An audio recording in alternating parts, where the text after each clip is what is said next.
Have you ever felt that tightness in your chest when you think about the future? That uncertainty that wakes you up at 3 in the morning? What if I told you there's a promise that could completely transform the way you face tomorrow? The truth is, we're living in disturbing times. Wars seem to erupt overnight. The earth trembles beneath our feet with alarming frequency. And amid the chaos of the news, social media, crises, have you ever wondered, where are we heading? Jesus Christ spoke about this exact moment over 2,000 years ago. And his words, they weren't meant to scare. They were meant to prepare, to awaken, to transform the way you live today. Because here's the secret few understand. The end times isn't about dates on calendars or conspiracy theories. It's about how you're living now. It's about whether you're awake or asleep while your life passes by. Imagine you're in Jerusalem in the year 30 AD. You're just a simple fisherman from the countryside. And for the first time in your life, you're standing before the Temple of Jerusalem. This isn't just any building. It's an architectural marvel, a palace of white marble bordered with gold that shines under the sun as if it were a piece of heaven on earth. Your eyes can barely absorb such grandeur. You turn to your master, Jesus, and say in amazement, "Look at this. What stones, what buildings." And then he looks you in the eye and says something that freezes your blood. "Do you see these great buildings? Not one stone will be left upon another that will not be thrown down." Can you imagine the shock? It's like someone looking at the pyramids of Egypt and saying, all of this will turn to dust. But here's what will make your skin crawl. Exactly 40 years later, in 70 AD, every word of Jesus came true. The Roman general Titus Flavius completely destroyed Jerusalem. Not one stone was left upon another. And you know what's even more impressive? Jesus made it clear that that destruction was just a dress rehearsal, a small sample of what would happen before his definitive return. Think about it. If Jesus got it right with millimetric precision about Jerusalem, what does that say about all the other things he prophesied? About the signs he said we would see before his return? The question isn't if he'll return. The question is, when he returns, what will he find in you? Let me ask you a question. What have you done in the last 24 hours? You probably checked your social media, right? Maybe watched a YouTube video, scrolled through Instagram, sent messages on WhatsApp. Have you ever stopped to think that these same tools, the ones that sometimes make us lose hours without realizing, might be fulfilling a 2,000-year-old prophecy? Before ascending to heaven, Jesus gave the church an impossible mission: make disciples of all nations. All the nations. For centuries, this task seemed humanly unreachable. How do you reach isolated tribes in the Amazon? How do you take the message to remote villages in Asia? How do you cross linguistic, political, geographic barriers? And then, the internet happened. Today, a single church in São Paulo can reach over 100 nations and 10 million people per month just by subtitling their sermons. Digital missionaries are bringing hope to places where no human being could physically step. Jesus said, "The gospel must first be preached to all nations, and then the end will come." Are you seeing what's happening? For the first time in human history, this prophecy isn't just possible. It's happening now, on your timeline, in your feed, while you're reading this. But here's the question that should keep you up at night.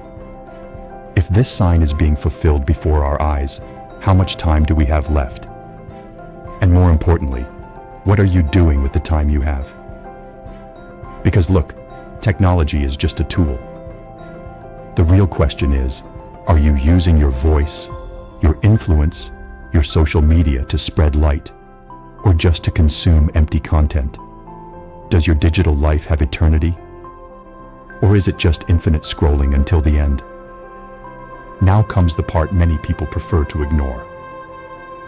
The Great Tribulation.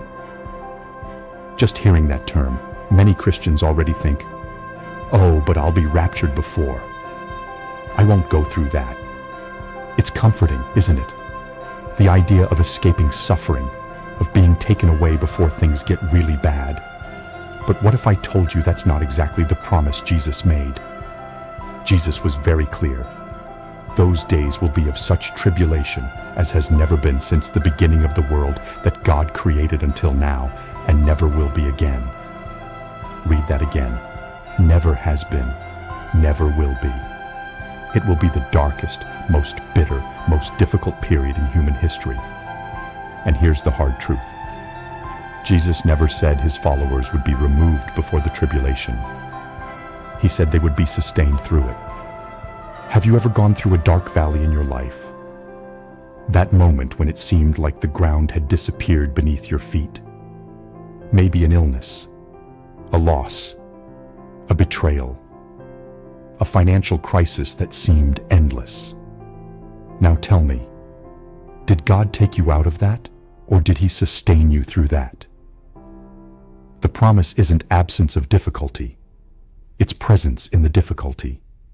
It's strength when you think you can't take one more day. It's light when everything around you is dark. The Lord will rescue his church not by taking it away before the tribulation, but by sustaining it. And from the midst of tribulation, the Lord delivers his people. That changes everything, doesn't it? Because it means you need to be prepared not to escape, but to endure. Not to fly away, but to stand when everything is crumbling. And here's the most beautiful promise. God will shorten those days for the sake of his chosen ones. You're not alone. You never will be. Even when the whole world is on fire, there's a hand holding yours. But answer me honestly. Is your faith strong enough for the difficult days? Or do you only believe when everything is fine? When you think about the signs of the end times, what comes to your mind? Wars, earthquakes, famines, pandemics. It's funny how our minds always go to the visible drama, to physical chaos. But you know what was the first warning Jesus gave? What was the threat he placed first, before talking about any natural catastrophe or world conflict? See that no one deceives you. Deception, spiritual seduction, lies disguised as truth. Jesus knew something many of us forget. You can survive a war and lose your soul. You can make it through an earthquake unscathed and be destroyed by a lie. Many will come in my name saying, "I am he," and will deceive many. Look around you today. How many prophets do you see promising miraculous healings, instant prosperity, secret revelations? How many new doctrines emerge every day, each claiming to have the exclusive truth? And the scariest part, Jesus said these false prophets will perform signs and wonders to deceive, if possible, even the elect. Signs and wonders. They're not obvious charlatans. They're people who perform real miracles, but with the wrong spirit. It's poison served in a golden cup. Can you discern? Do you know the truth deeply enough to recognize a counterfeit? Because the most dangerous deception isn't the one that seems obviously wrong. It's the one that seems almost right. It's like counterfeit money. The more it resembles the real thing, the more effective the fraud. So here's my question for you. Are you building your faith on emotional experiences or on solid word? Are you seeking spectacle or seeking truth? Because when the false prophets start multiplying loaves, making the paralyzed walk, and raising the dead, will you know how to differentiate God's miracle from the miracle of deception? Numbers don't lie. And sometimes, numbers tell stories that make your skin crawl. From 1890 to 1930, 8 major earthquakes above scale 6. From 1930 to 1960, 16. From 1960 to 1979, 64. From 1980 to 1996, 200. Are you seeing the pattern? The earth is literally shaking more frequently. And it's not paranoia, it's statistics. Jesus said there would be wars and rumors of wars, earthquakes, famines, and epidemics in various places. Historian Arnold Toynbee said something disturbing. The history of humanity is the history of wars. We live in a superficial, artificial peace. While we talk about peace, nations invest trillions in armaments, atomic bombs, chemical weapons, biological arsenals. Experts say we already have enough military power to destroy the planet several times over. Several times. And the famines. They don't happen because there's not enough food in the world. They happen because we spend more on weapons than on food. More on destruction than on construction. Remember COVID-19, a pandemic that stopped the entire world. Closed borders, collapsing economies, millions dead. And that was just one epidemic. Jesus said there would be epidemics, plural, in various places. Do you remember what your life was like before 2020? How everything seemed stable, predictable, and how in a matter of weeks everything changed. Now imagine if a single pandemic was capable of completely transforming the lives of billions of people.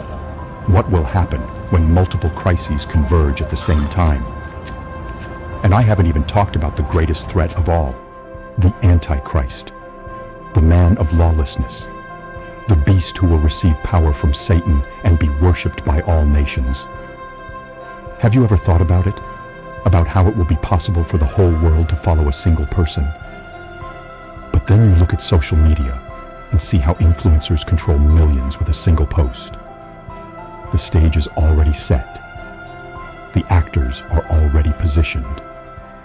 The curtain is about to rise. Close your eyes for a moment and try to imagine.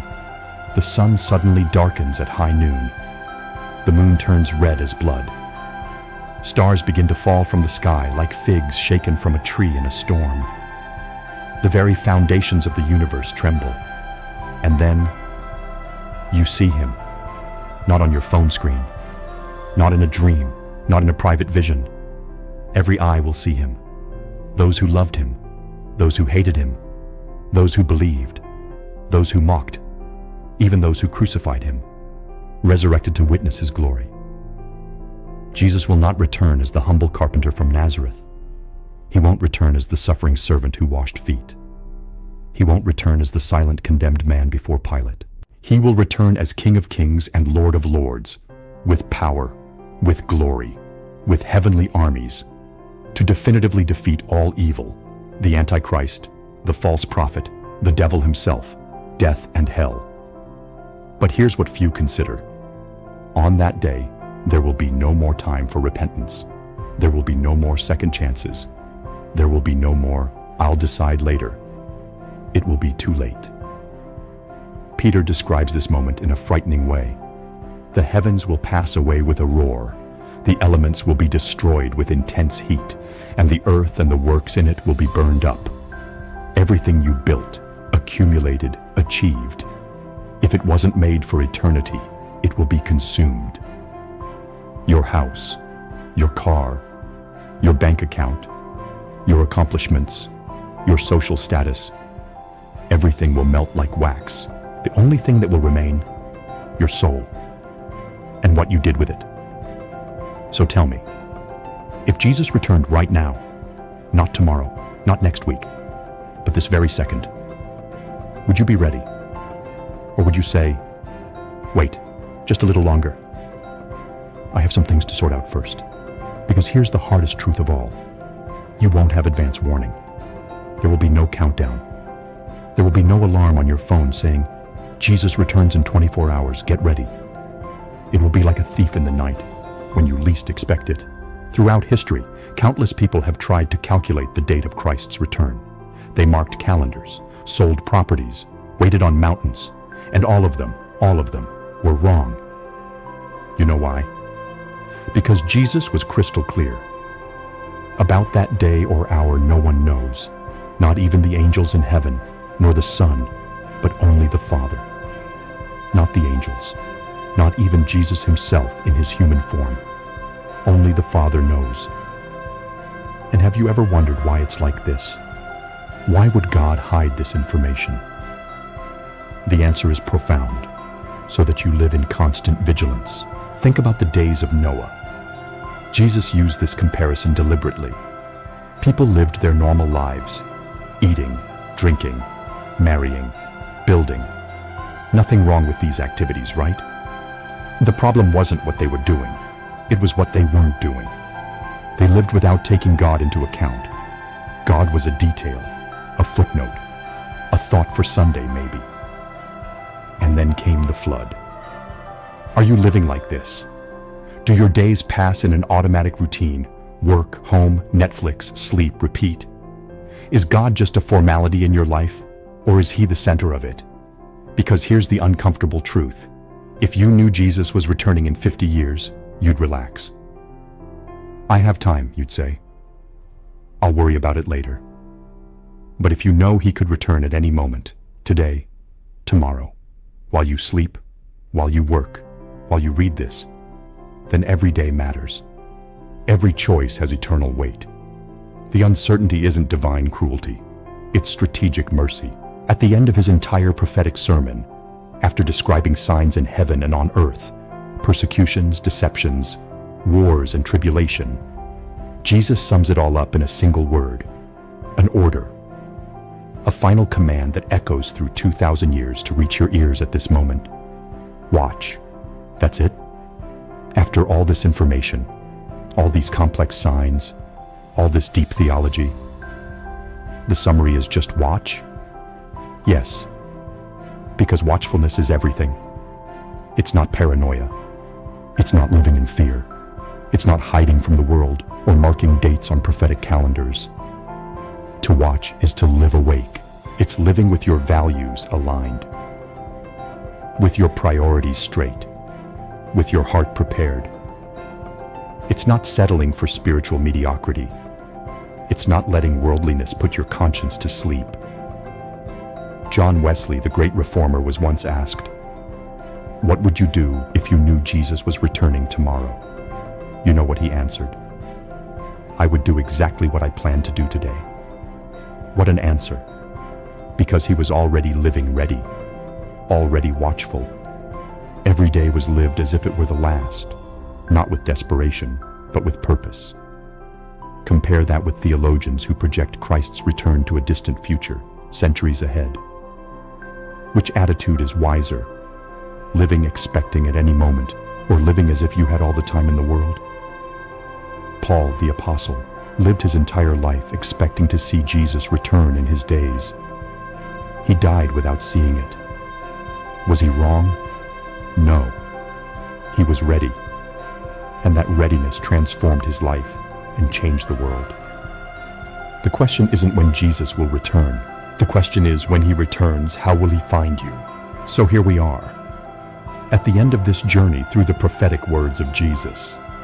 You've seen how the destruction of Jerusalem was just the rehearsal, how the internet is fulfilling ancient prophecies, how the signs are multiplying around us, how tribulation isn't about escaping, but about persevering, how deception is the deadliest threat, how the earth trembles with increasing frequency, how his return will be cosmic, visible, and glorious. But the real question was never about information. It was always about transformation. Will these revelations only change your mind, or will they change your life? Because you can know everything about the second coming and still be completely unprepared. Knowledge without watchfulness is just religious trivia. Today, now, you have a choice. You can close this page and return to your routine, to your comfort zone, to your spiritual slumber. Or you can wake up. Wake up to purpose. Wake up to urgency. Wake up to the glorious hope that one day, perhaps sooner than you imagine, all suffering will end. Every tear will be wiped away, and you will see face to face the one who loved you first. Watch. That word still echoes. Are you listening?